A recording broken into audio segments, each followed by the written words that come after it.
Alright, you welcome back to the channel. And if it's your first time, do to subscribe and click the bell notification so that you might be notified whenever I drop a new video. I'm very sorry, I'm just dropping this content as requested by some of you. I actually have been away for a while, so I just got back. Alright, so polarization is the topic of discussion, and hopefully we are going to get into the Brewster's law, and I'm going to, in a separate video, shoot the Malus's law in physical class. I have already shot that before, but I'm going to do further explanation on it, and then the Young's double slit experiment. All right, so polarization is basically the property of transverse waves. Is all transverse wave that can undergo polarization, but not longitudinal waves. Only transverse waves undergo polarization. All right. So I would say that polarization is a characteristic of all transverse waves. Now, oscillation which takes place in a transverse wave in many directions is said to be unpolarized. So when wave travel in multiple directions, that wave is said to be unpolarized. So for that reason, we use the method of polarization to cause the waves to travel in one direction. So unpolarized wave, that is for you. Then in an unpolarized transverse wave oscillation, in an unpolarized transverse wave, oscillations may take place in any direction at right angles to the direction in which the wave travels. I take that again. In an unpolarized transverse wave, oscillations may take place in any direction at right angles to the direction in which the wave travels. Okay, so as you can see in this wave here, you will see that the wave is traveling in multiple directions, in the y-axis, in the z-axis, in the x-axis, in this other axis here. So multiple directions because it is unpolarized. All right. So so this is the direction of the propagation of light. That, as you can see, those arrows represent the direction of propagation this long arrow here shows where the light is moving through, but the oscillations or the vibrations that take place that makes up that wave are in the directions of the multiple arrows. Does that make sense now? Okay. So that is unpolarized light for you. Now, what is linear polarization? Now, if oscillation does take place in only one direction, then the wave is said to be linearly polarized.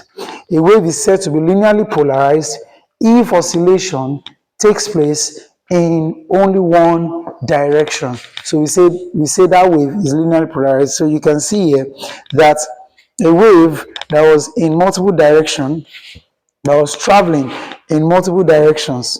So look at this. You'll see that this wave is traveling in multiple directions here, but the moment it was polarized, then it became unidirectional wave. So you can see it's traveling in only one direction.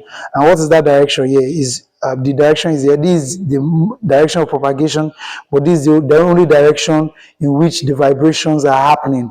Unlike initially when the vibrations were happening in multiple directions.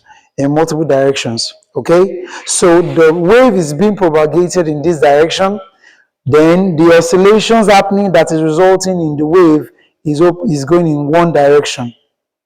Okay, now so we say that kind of wave is linearly polarized or plane polarized.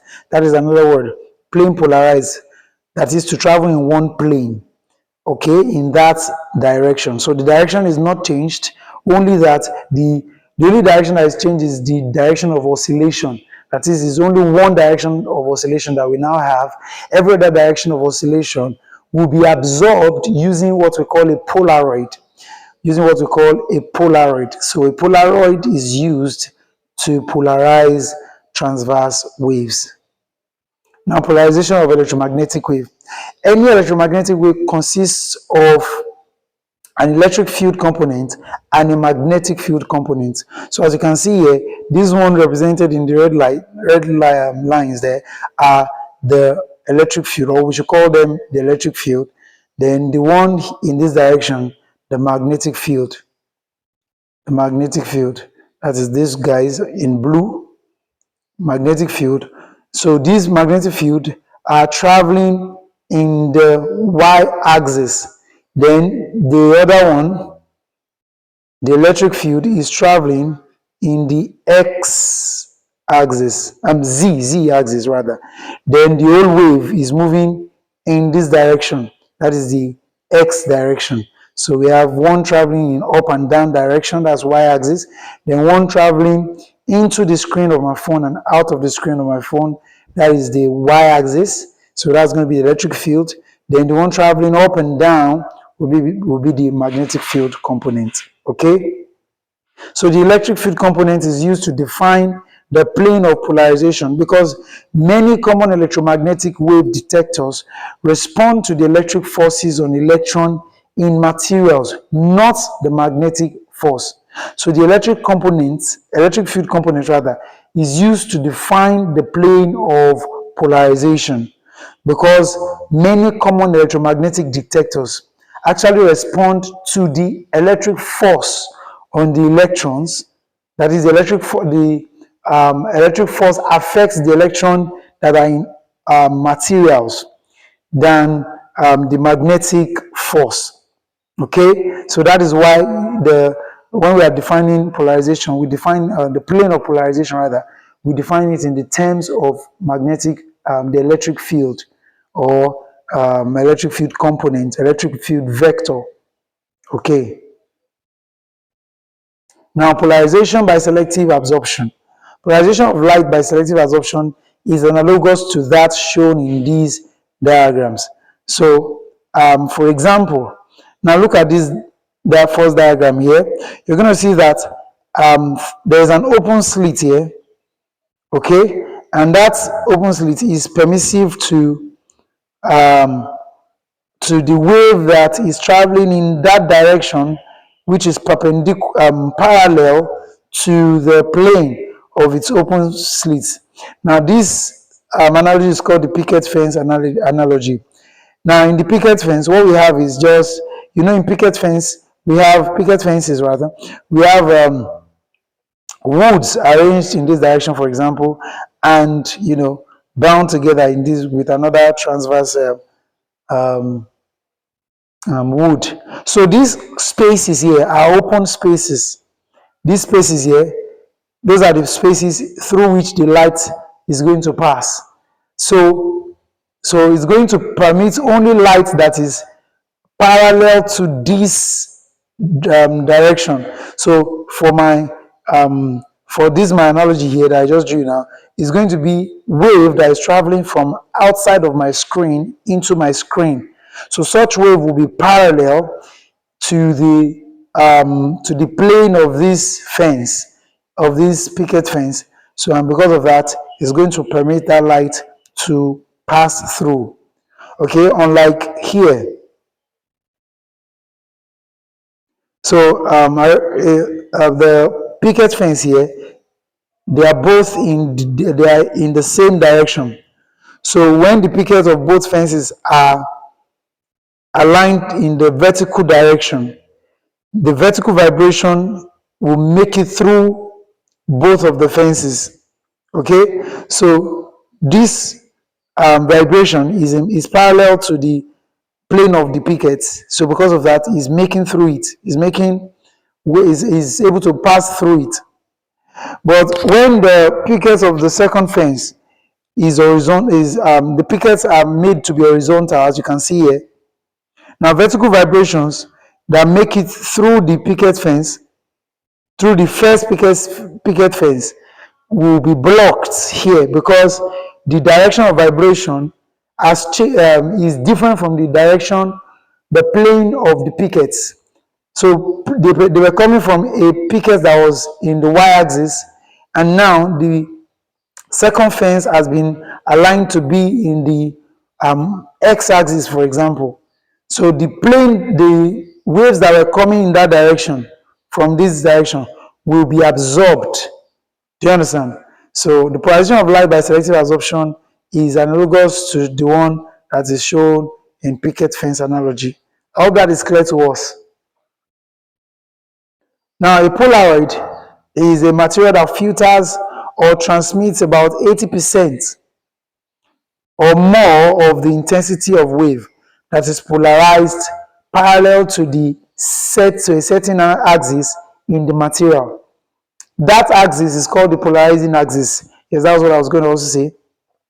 The polarizing the plane of the picket here is the polarizing axis. Okay, so I said that a Polaroid is such material that can help to transmit more than 80% or more of the intensity of wave that is polarized.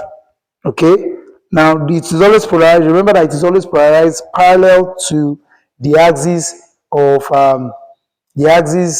the open slit in the Polaroid. Okay, now we have the Polaroid is made from long chain molecules oriented with their axis perpendicular to the polarizing axis.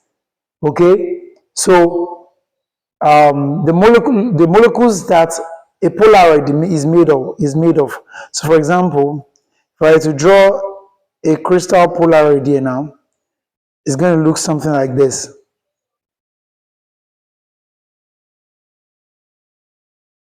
It's going to look something like this.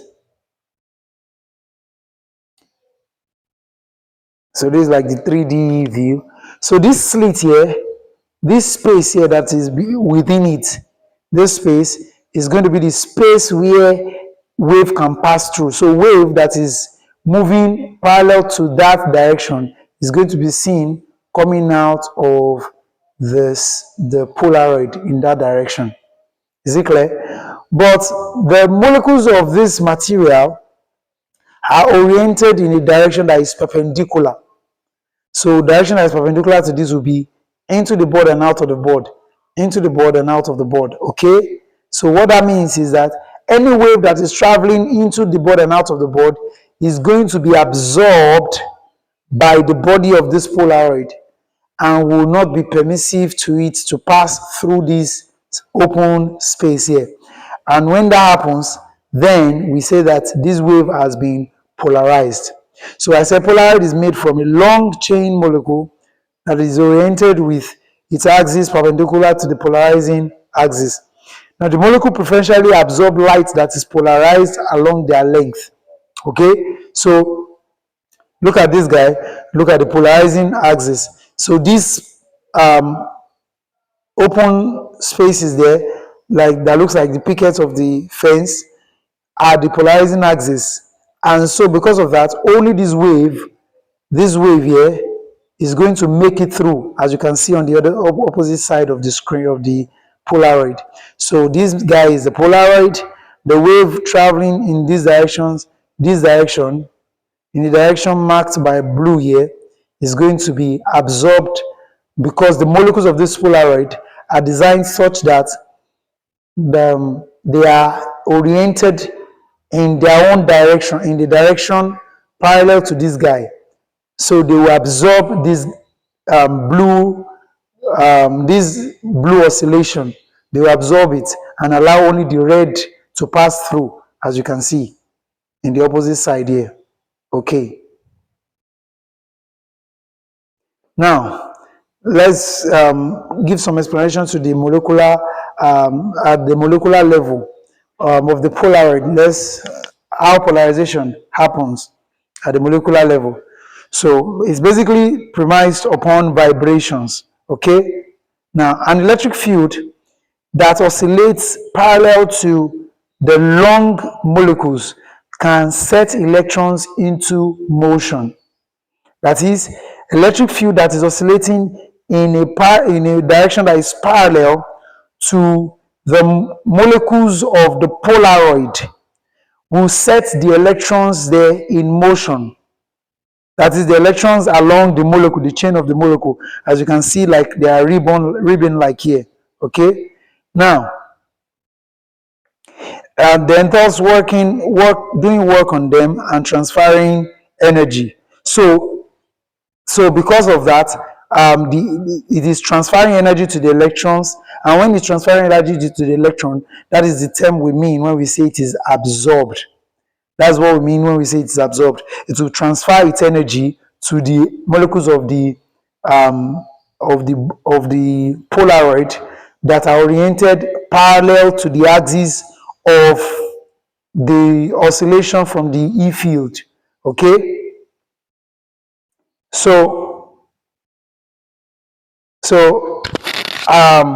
Now what of an electric field rather, that is now traveling perpendicular to the long molecules? That one does not do work, and it does not do work on the electron, and because of that, it will not transfer its energy to the molecules of the Polaroid, which are consisting of electrons, right? So the energy from the photon will not get transferred to the electrons that make up the molecules, that make up the molecules of the Polaroid. Hence, there is no absorbance. And if there is no absorbance, what will happen is what?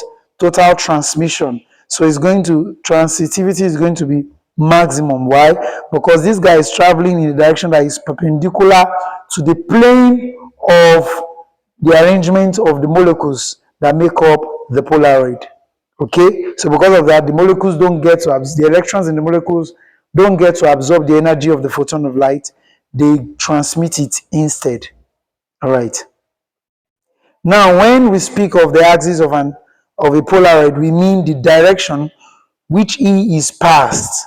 So a polarizing axis is perpendicular to the long molecule.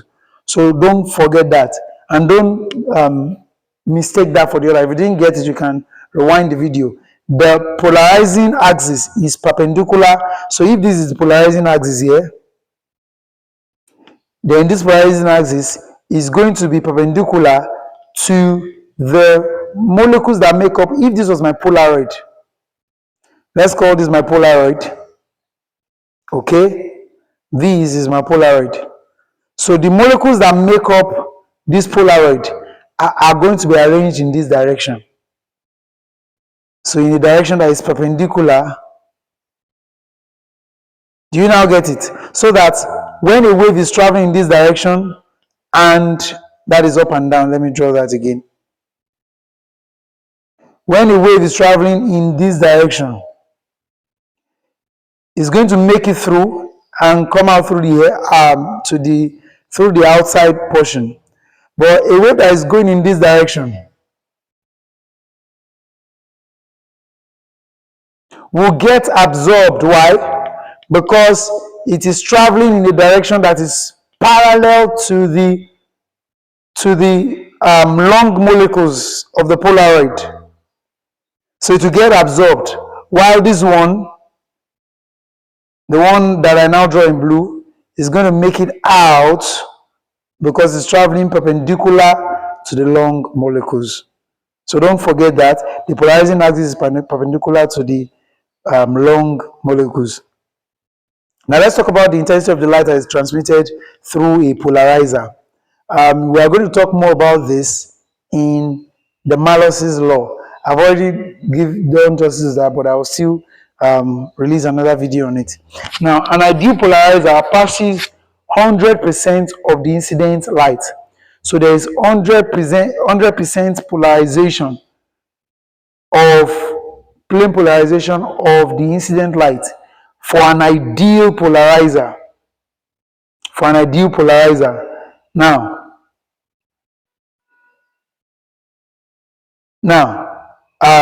I said there's 100% of the incident light that is polarized in the direction of the polarizing axis, but completely blocks all light that is polarized perpendicular to the axis. Okay, so any wave travel oscillation or wave traveling in direction perpendicular to the polarizing axis is going to be absorbed, because if they are traveling perpendicular to the polarizing axis, that means they are traveling parallel to the long molecules in the Polaroid.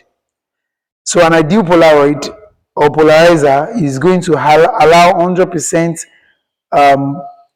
passing of the light and 0% and 100% absorbance of the wave or oscillation traveling in the direction of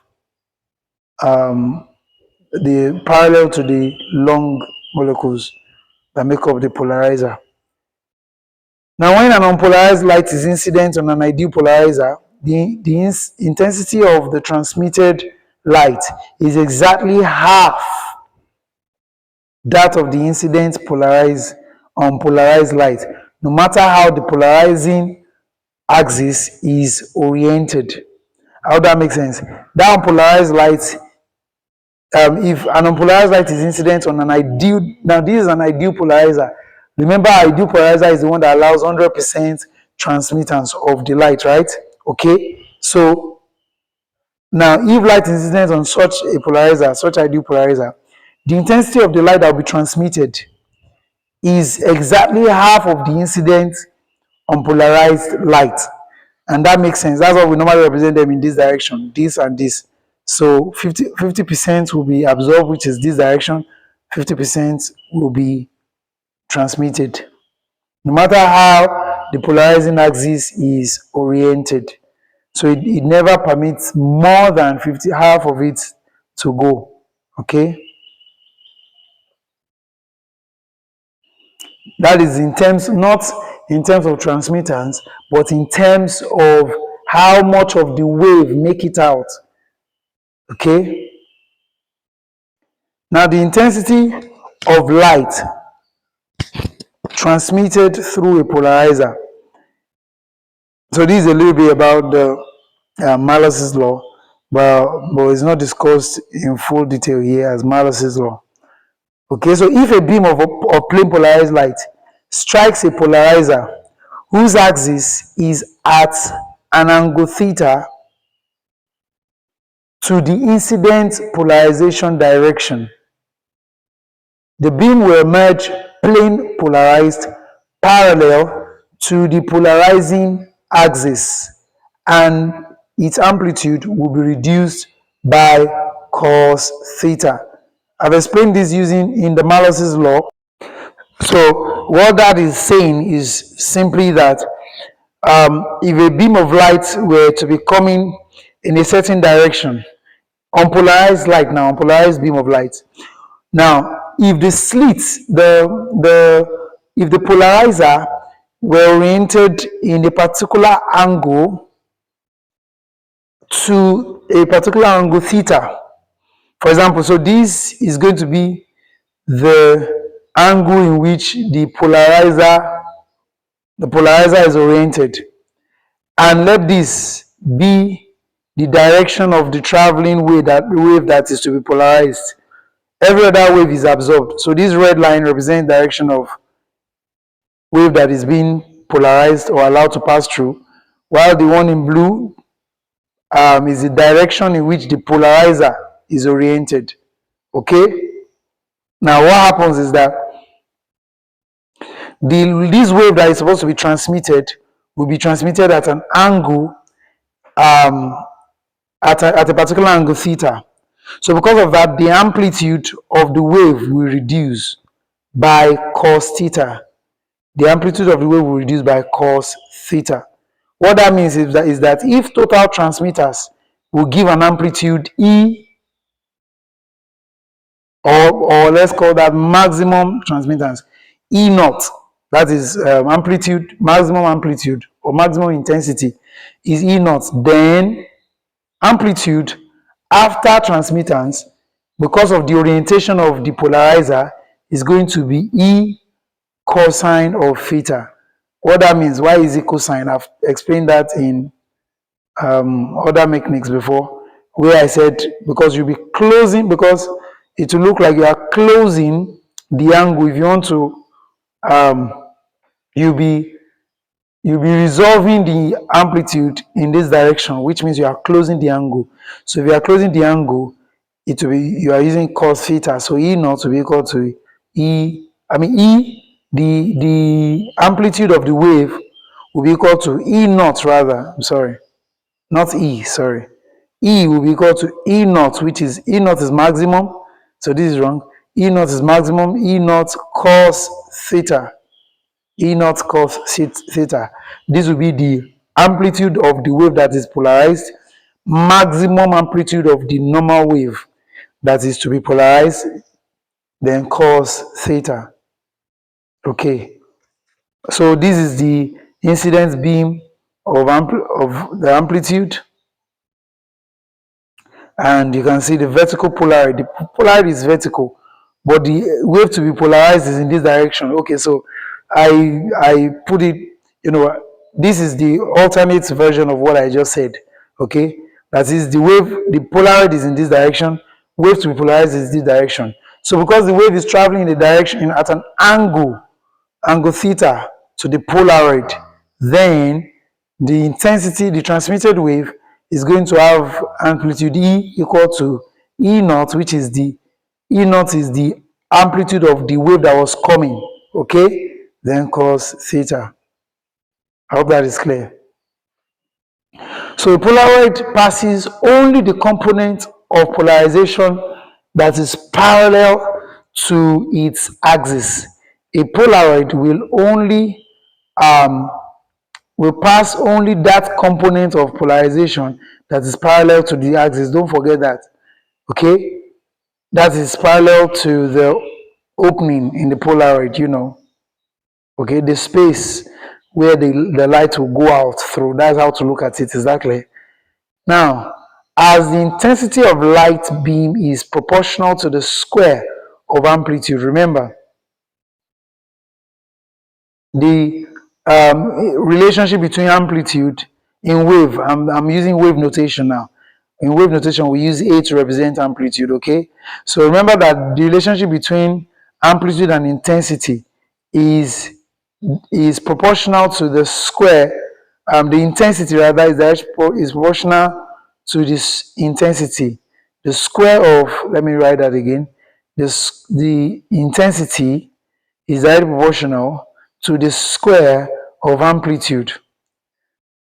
So an amplitude, so let me use direct wave equation. So what that means is, if we use E to represent amplitude, what that is saying is that I is directly proportional to the square of amplitude. Okay, and remember already that E, amplitude that is going to be the amplitude with which the wave will come out of the slit is going to be reduced, right? It's going to be reduced by E naught cos theta. So cos theta will become, E will become E naught cos theta. E naught being the original amplitude, right? Okay, if that be the case, then remember that I rather is already equal to the square of amplitude. So by the time we substitute that into the equation, then the intensity of the plane polarized beam of light that is transmitted by that polarizer would therefore become I equal to I naught cos squared theta. Okay, I've proven this in Malos's law already. Okay, so maybe I'll link the video in the description so you can see it. All right. Now let's talk about another method of polarization. Now in this case, we are not using a polaroid; we are using the property of reflection of light, and this reflection is going to be happening on a transparent surface that is a dielectric. It has to be a dielectric, an insulator that does not, affect the electric, property. Okay, so we have polarization by reflection. Now, polarized light can be polarized either partially or completely by reflection. Partially or completely. Take note of those two words, partially or completely, because I'm going to be talking about that in a moment. Now, the amount of polarization in reflected beam depends on the angle of incidence. The amount of polarization depends on the angle of incidence. So it means that whether it will be partially polarized or completely polarized depends on the angle at which it is incident on this plane. So that there is a particular angle at which this guy will be incident on this plane, which will produce perfect 100% plane polarization. Does that make sense to us? Okay, so it means that at a certain angle, at any particular angle, or at certain angles, the polarization of light, the amount of light that will be polarized, will be just a fraction, maybe a substantial fraction, however, but it's going to be a fraction of the total beam of light that is striking the surface. This could be the surface of glass, the surface of water. So, but the idea is that it is not 100% that will be polarized immediately, but there is a certain angle. So, say if we started, let me erect my normal now. The normal to this surface is here. So, if I started at an angle theta 1, then there will be partial polarization. Remember, the polarization is by reflection. So, remember the angle of incidence, it will be equal to angle of reflection, theta r. Okay, so that law is going to stand. The law of incidence, law of reflection is going to hold. But the point is that the polarization of this light is going to happen also in a particular, in this direction. The polarization of this light is going to be partial and partial and partial as we increase the angle of incidence.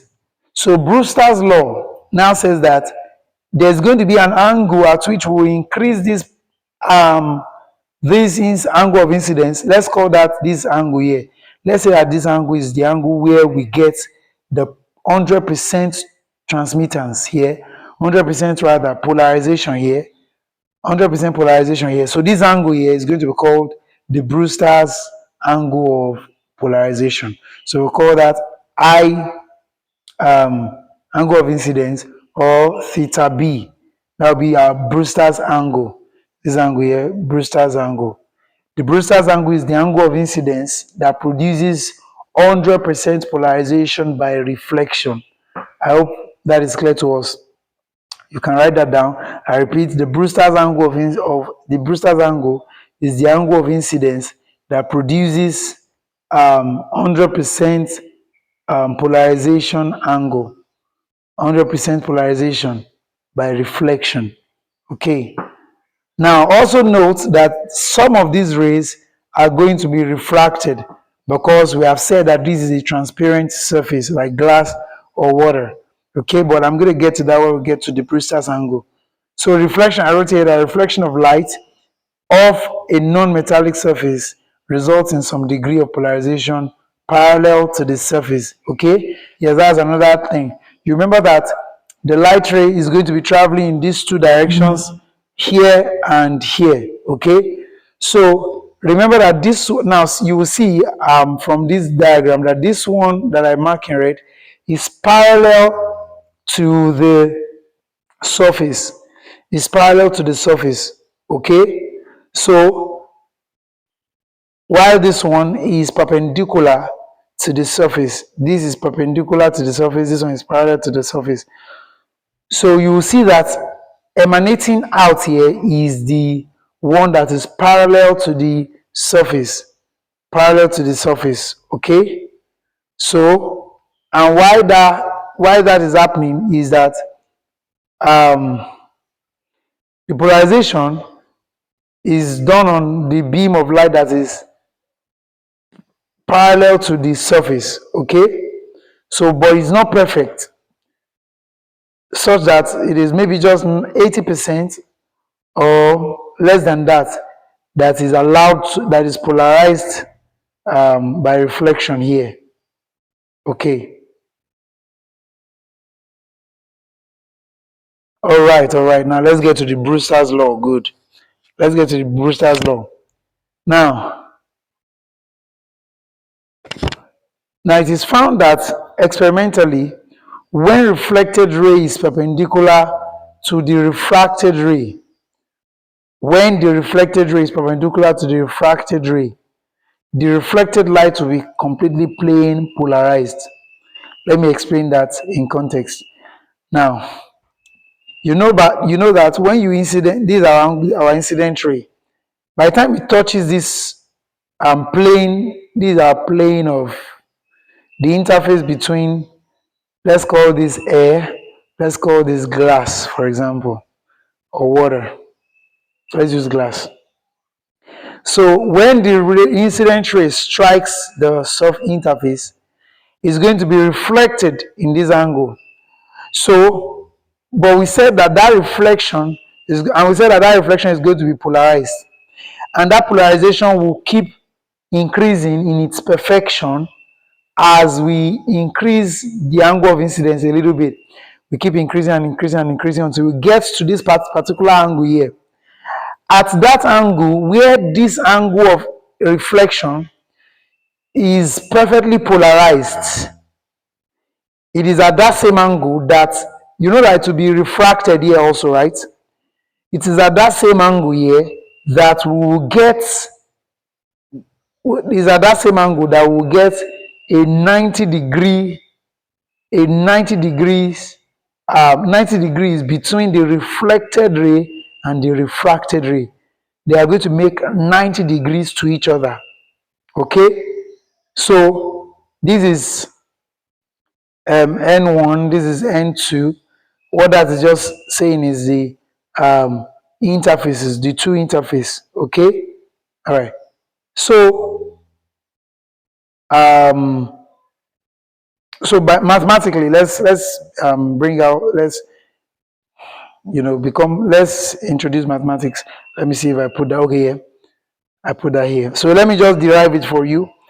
You remember that in Snell's law states that what the ratio of the sine of angle of incidence is that to the sine of angle of refraction is constant for any given pair of medium. So we simply say that the refractive index, okay, of surface 1 to surface 2, we represent by using mu. So mu is going to be that the sine of angle of incidence over sine of angle of refraction is constant for any given pair of medium, say air to glass in this our case. Okay, now remember, so mathematically, so you have that these at the back of your mind. Okay, so remember that this angle here, angle theta p, that is represented here, is our angle at which we get perfect polarization. And at that same angle, perfect polarization by reflection, is that clear? So by reflection, the reflected ray here is doing at that same angle also. The angle here is at exactly 90 degrees to the angle of refraction here. Okay, so if the angle of refraction is theta r, remember that from here to here, from this interface to this interface here, we also have 90 degrees, isn't it? To this normal rather. From this interface to this normal, we have 90 degrees, isn't it? So it means that this place is going to be, if this place is theta r, then this place here is going to be 90 minus theta r. Okay? If that is the case, we also know that this place is 90 degrees, right? The reflected ray, this reflected ray, and the angle of refraction is also making 90 degrees, right? If this place is already 90 minus theta r, then it makes sense to say that this place is also what? Theta r. So this place is theta r, angle of refraction is also equal to what? Angle of refraction here. Does that make sense now? Mathematically, it makes sense, right? So if this is theta r, it also makes sense that this place is what? 90 minus theta r. Does that make sense? If that makes sense, then it means that since angle of incidence is equal to angle of reflection, then this place is also what? Theta minus 90 minus theta r. Okay, so it means that here We can also say that this is also, and this I is equal to 90 minus theta r, right? So theta I is 90 minus theta r, then theta r can be equal to what? Theta r can be said to be equal to what? 90, let me write that here. Theta r can be said to what? 90 minus theta I. Okay? Mathematically, you simply bring this guy to this side, bring this guy to this side, and we have this. Okay? So if this is the case, so remember this theta r is what? 90 minus theta I. Okay? And remember that our refractive index is already sine of theta I over sine of theta r. Okay? And we've said that theta r is equal to 90 minus theta I. So we can say that, we can replace that, right? And say that our, remember also that sine of theta is equal to cos 90 minus theta in mathematics. Let me write that. In trig, we have that sine of an angle is equal to cosine of 90 minus that angle. Okay? If this is the case, then we can replace this. So if this is theta r, then we can say that this will become cosine of 90 minus theta r. Okay? Okay.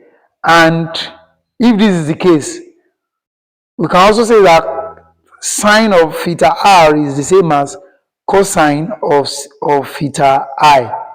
I hope this makes sense to you. Remember that 90 minus theta r is theta I. So we can say that cosine of theta r will be equal to cosine of theta I. I hope this makes sense. Okay. If you don't understand, please rewind the video a little bit because the video is already getting long. So I just want to round it off already. I think we still have more slides. So we can therefore say that mu will be equal to what? Sine of theta I over cosine of theta I. What this means is that mu will be equal to sine over cos is what? Tan theta I. Okay, you remember that in trigonometry, sine over cos is what? Tan. So this is the case. So remember also that mu is equal to n1 over n2, right? So we can say that tan theta is equal to n1 over n2. You can just derive many equations from there. Exactly. You can derive many equations. So you can also say that tan inverse or arctan of the ratio of n1 over n2. Let me put that again. We can also say that theta I will be equal to the arctan or tan inverse arctan of n1 over n2. So that's basically it about the Brewster's law. Okay. Now let's look at the derivation. So you already know that sine, the angle of incidence at which the reflected ray is completely polarized is called the polarizing angle. Okay. That angle theta b that I said is Brewster's angle is also called the polarizing angle. Okay. Now by Snell's law, we know that n1 over n2 is equal to what? Sine r n1 over n2 will be equal to sine r over sine theta p. So that is what? Angle of incidence over angle of refraction, angle of refraction over angle of refraction over angle of incidence. Okay, yes. All right. So this proves the equation that I gave you. Tan theta p is equal to n2. Yes, since I misplaced that. tan theta I. Remember that mu also means n2 over n1. Okay.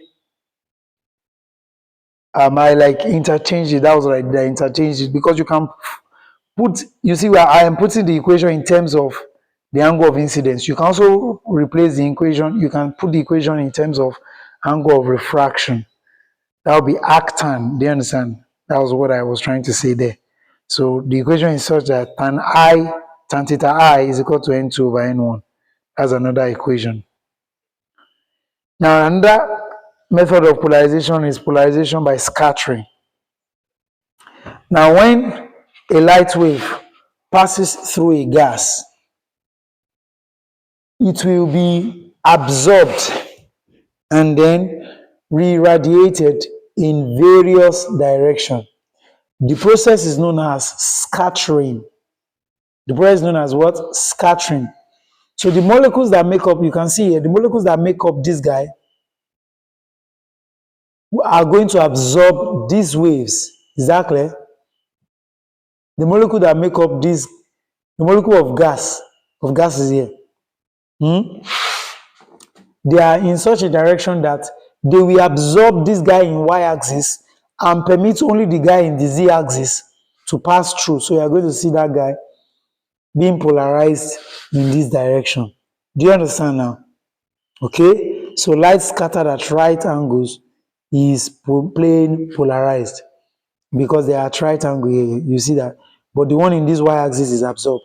So we can also polarize by scattering of light. Okay, now so consider the gas molecule at point O, as we saw in that diagram.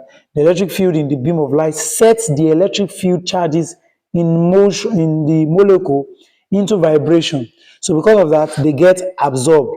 And since light is transverse wave, the direction of electric field in any component of sunlight lies in the YZ plane, and the motion of charges takes place in this plane. So the motion of charges will take place in both plane, Y and Z plane. So there is no electric field, hence no motion of charge in the X direction. Okay, that makes sense. So the molecules re-emit the light because the charges are oscillating. But an oscillating charge does not radiate in the direction of its oscillation. So it does not send any light to the observer directly below it. Okay? So it will not send light directly to the observer and to any observer that is directly below that plane. Therefore, an observer viewing at right angles to the direction of sunlight will see a plane polarized light. So that's why you're going to see a portion will be perfectly lit, while the direction, another direction, depending on where the viewer is viewing from, will be dark. Okay, so that's polarization by striking. So polarization by refraction now. Okay, now when an incident on polarized ray enters some crystals, it will split into two rays called ordinary and extraordinary, which are plane polarized in directions at right angles to each other. Okay, so now the two refracted rays passing through this ice bar are polarized with perpendicular orientations. So one will be polarized, when it gets because of the kind of material this is, okay, the light that was traveling in this direction will be polarized such that some will be made to travel in, some will be polarized along this Z plane, others will be made to pass along this Y plane. So as you can see here, there are some passing this plane and there are others passing a plane perpendicular to that plane. Okay, so you notice that relative to them, if I erect a normal, the angle of refractions are different. Okay, that's what polarization by refraction is about. Now there can also be double refraction when light is refracted in two rays, each polarized with the vibration directions. oriented at right angles to each other and traveling at different velocities. This phenomenon is known as double refraction or birefraction. That's what we also saw here, double refraction. Okay, refraction in this plane, refraction in this plane. But remember, both of them will be at 90 degrees to each other. 90 degrees. You draw that out, you're going to get 90 degrees to each other. All right. Now, applications of polarization, we have polarized sunglasses. The glare from reflecting surfaces can diminish with the use of Polaroid glasses. Yes. The polarization axis of the lens are vertical, as most glare reflects from horizontal surfaces. So what happens is that it's going to allow only the vertical to pass through and then absorb the glare in the horizontal surface. Another is the stress analysis. Now, fringes may be, these are just fringes here, fringes. These things you are seeing here are what you call fringes. Okay? They may be seen in the parts of a transparent block that is under stress. So, that is viewing through an analyzer, of course. So, the pattern of the fringes varies with the stress. So, that's one of the applications of polarization. Another is the LCD, the liquid crystal display. Okay, so LCD that we use in our maybe calculators or your analog, you know, all those computers, machines that use analog systems. So the LCD uses that display. If you've ever operated a calculator under the sun, the glare of the sun, for example, you see that there's an angle at which you will place it that it will not show well. Okay, so the VHF and UHF antennas also uses work by principle of polarization. So radio waves can be detected through the electric field or the magnetic field, and stations transmitted into radio waves, stations transmitted into transmitted radio waves rather, which are plane polarized. Then another is the electric field. Okay, the EM wave that produces a current in the antenna, and the antenna consists of straight rods of wire. So you see that the electric field are moving in this direction. So because of that, they are able to read this signal. They are able to read the signal of the electric field because it is parallel to their plane. Okay, that's the rods of the antenna. These are the rods of the antenna. So the wave that are parallel to their plane is read by them. Then changing the magnetic field induces an EMF and current loop in an antenna. So of course, we've already covered that also.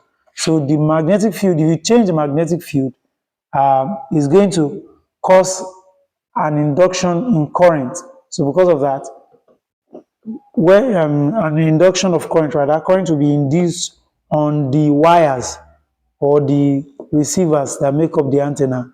So because of that, um, current rather, will now be transmitted, current will be passed into the TV set, and that current will result in, that will be the signal that has been received, and because of that, that guy is going to be, the TV becomes clear and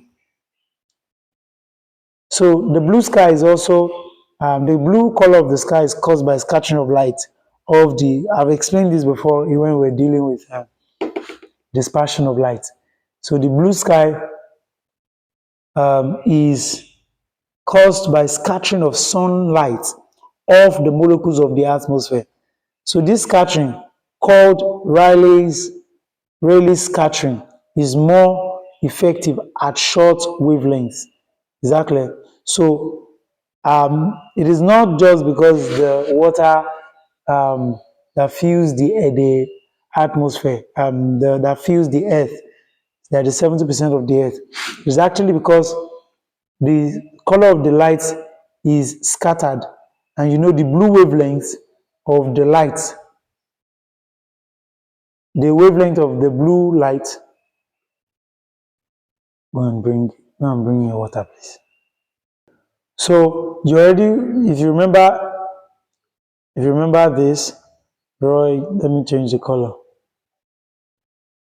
So if you remember this, you remember that the colors in this spectrum, around this spectrum here, the white band is between the 700 nanometers to 400 nanometers. 700 nanometers to 400 nanometers. I hope this is not confusing you. 700 nanometers is smaller than 400 nanometers, okay? Now, so I wanted to say that, okay, yes, that the blue spectrum now, this spectrum here is, shorter in wavelength than this spectrum. So that's why Rayleigh scattering is mouthful. Just don't mind my pronunciation. Is what causes the blue color of the sky. Okay, sunset also is due to polarization of light. So we have blue skies and red sunset. Okay, just read through the slide. You are going to understand. It's very simple. I gave the explanation in a clear way. So we have the Polaroid sunglasses, and that's the way it works. And also we have the LCD, the liquid crystal. And we have the liquid crystal is just a substance that behaves something like a liquid and something like a solid.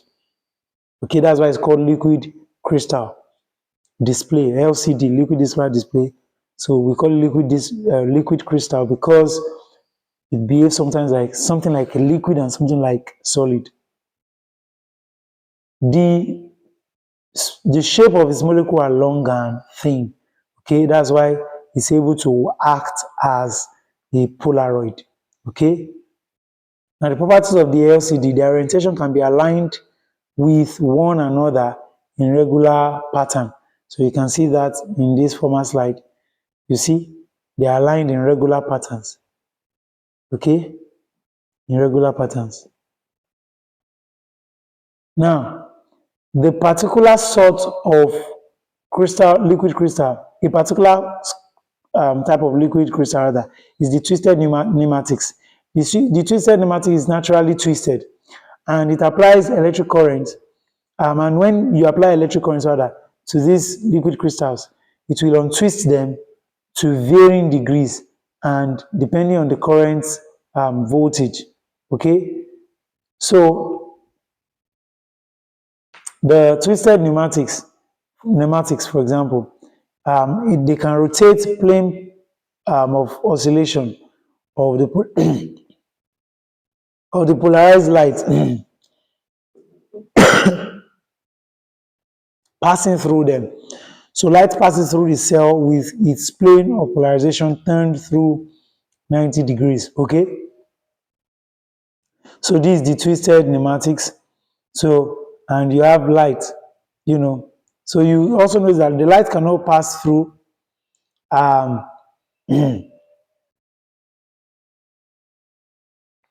the light cannot pass through here if it does not rotate the plane of polarization. Okay, the light will not pass through if it doesn't rotate the plane of polarization. So you see, but if it rotates the plane of polarization, that is the twisted pneumatics inside this guy is going to rotate the plane of polarization and then the light can pass through. So light was coming in, let's say X axis, is going to be transmitted in Y axis, or maybe Z axis to Y axis, either ways. Now liquid crystal display. So this is the way it works. So you see the pneumatics here as they allow in the transmission of the light. So this brings us to the end of the video. Do well to subscribe to the channel and click the bell notification. God bless you.